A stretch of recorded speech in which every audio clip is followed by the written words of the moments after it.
सभी को शुभेच्छा, हरिओम, हैप्पी थॉट्स। आज का टॉपिक है आहार की श्रेणी। भगवान श्री कृष्ण ने 3 श्रेणियों का आहार बताया गया है, जैसे सत्वगुण, रजोगुण और तमोगुण। भगवान श्री कृष्ण के अनुसार कौन सा अन्न हमें ग्रहण करना चाहिए, ये सभी आज हम समझने वाले हैं। अगर आपने चैनल को अभी तक सब्सक्राइब नहीं किया तो चैनल को सब्सक्राइब करें और वीडियो पर अंत तक बने रहे, क्योंकि यह वीडियो बहुत महत्वपूर्ण है। तो भगवान श्री कृष्ण बोलते हैं, आयु सत्व बलारोग्य सुख प्रीति विवर्धन रस्य स्निग्ध स्थिर आहारा सात्विक प्रिय। भगवान श्री कृष्ण कह रहे हैं, जो आहार सात्विक है वो कौन सा है? रस युक्त आहार, जिसमें रस की मात्रा ज़्यादा है। कौन सा रस? प्राकृतिक रस, जैसे फल है, अलग अलग प्रकार के फल होते हैं, जो मौसमी फल होते हैं। जैसे हम अलग अलग मौसम में, जैसे ठंडी में जो फल उगते हैं, गर्मी में जो फल उगते हैं, बारिश में जो फल उगते हैं, मौसम के अनुसार फल सस्ते भी मिलते हैं और वह आरोग्यदायी भी है। और उसके बाद भगवान बोल रहे हैं स्निग्ध आहार, यानी चिपकला आहार, चिकनाहट वाला आहार। चिकनाहट वाला आहार किस श्रेणी में आता है? जैसे घी है, तेल है, वो भी हमें स्वास्थ्य के लिए लाभदायक है। लेकिन आज का घी सही है, आज का तेल सही है, इसके ऊपर चिंतन करें। क्योंकि अगर हम देखते हैं 3 किलो मूंगफली अगर हमने खरीदी की, तभी उसका 1 किलो तेल निकलेगा। हम देखेंगे 3 किलो मूंगफली का 1 किलो तेल निकलता है, और इस 1 किलो तेल के लिए 125 रुपये किलो मूंगफली है। अगर 3 किलो की मूंगफली के 375 रुपये हुए, और उसको बनाने का खर्चा ऐसा 400 रुपये के ऊपर तेल का, 1 किलो तेल का खर्चा जाता है। और आपके घरों में 150 रुपये किलो आता है, 125 रुपये किलो आता है। कैसे उनको परवड़ते हैं? पूरी तरह से वो पाम तेल होता है, पूरी तरह से केमिकल युक्त तेल होता है। वो तेल चिपचिपा नहीं है, उसका चिपचिपापन उसमें से बिल्कुल हटा दिया गया है। और हमारा तेल कौन सा है? जैसे ऊपर से घानी से निकाला हुआ तेल। और दूसरा है घी। घी जो देसी गाय का घी, जैसे कि गिर गाय का घी, और वो एक लिमिटेशन में ग्रहण करना चाहिए। आज हम देख रहे हैं, आज घी और तेल हमें ओरिजिनल है कि नहीं पता नहीं है, उसका पूरी तरह से जांच पड़ताल करके ही उसे ग्रहण करें।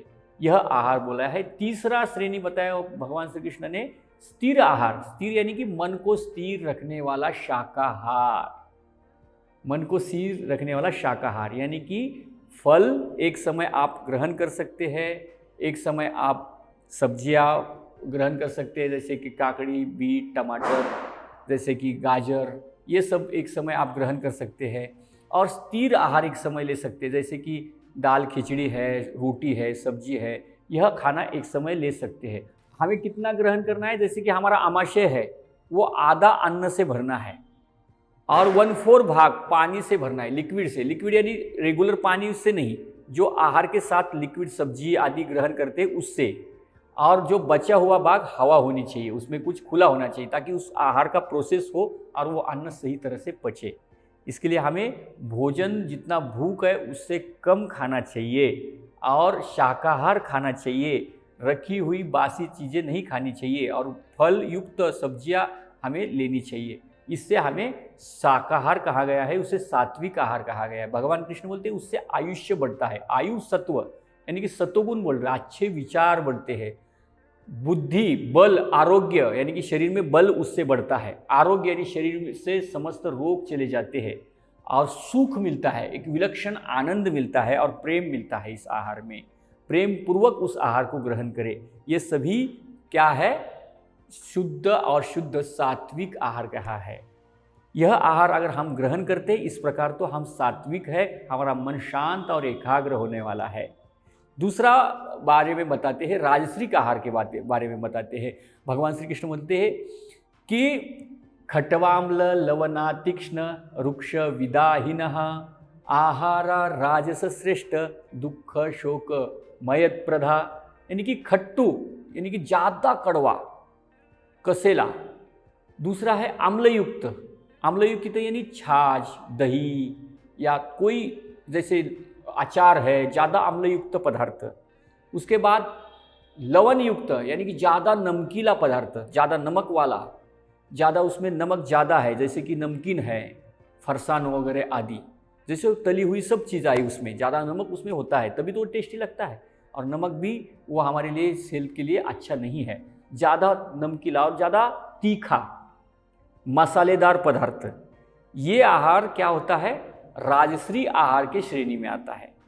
और इस आहार से क्या होता है, इंसान के मन में दुख, शोक, डर, चिंता, भय, ये सभी चंचल मन चंचल इससे बनता है, ये सभी तकलीफ इस आहार से होते हैं। तो इतने आहार से हमें बचना है। एक आध बार हमने खा लिया तो ठीक है, अगर ये आहार रोज हमारे आहार में ले लेते हैं तो हमारे शरीर में दुख आने ही वाला है, रोग उत्पन्न होने ही वाला है, हमें चिंता, भय, क्रोध, ये सभी बातें हमारे जीवन में उतरने ही वाले, ऐसा भगवान श्री कृष्ण उस सूत्र में बता रहे, श्लोक में बता रहे हैं।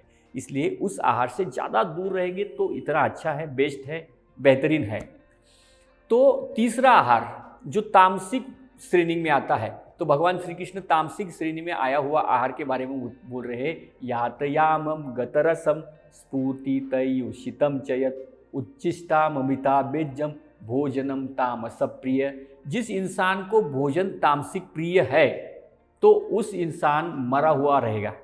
वो इंसान में जान नहीं है, वो हमेशा सोया हुआ, सुस्त, वजन उसका बड़ा ज़्यादा बढ़ गया है, वो हमेशा जिंदा चीज़ नहीं दिखता, जिंदा होकर भी मरा हुआ रहता है, ऐसा भगवान श्री कृष्ण बोल रहे हैं। वो कौन सा आहार है, जो बासी है।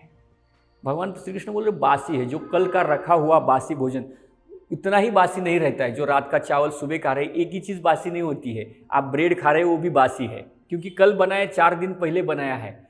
बटर, बिस्किट हमें दिखते हैं ताजे, लेकिन वो बासी है। ब्रेड है, बटर है, बिस्किट है, सभी पैकेट बंद पदार्थ, चाहे कोई भी प्रोटीन युक्त पदार्थ क्यों ना हो, जो पैकेट में बंद होके आया है और उसको खाना है, वो पूरी तरह से बासी है। सभी पैकेट के पदार्थ हमें बंद करने चाहिए, वो हमारे शरीर में रोग को उत्पन्न करते हैं।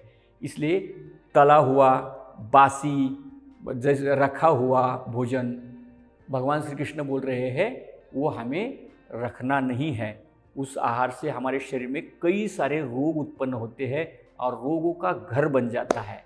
ऐसे 3 प्रकार के आहार हमने आज भगवान श्री कृष्ण ने जो बताए हैं भगवद गीता में, उसके बारे में हमने जानकारी दी है। हर एक को यह जानकारी मिलनी चाहिए, हर एक को, और वह जागरूक होना चाहिए कि मैं कौन सा आहार ग्रहण कर रहा हूँ, इससे मेरे शरीर में और मन में क्या परिवर्तन होगा। उस प्रकार से हमें सात्विक भोजन ज़्यादा से ज़्यादा 80% हमारे जीवन में अगर उतारा तो हमारी सफलता निश्चित है।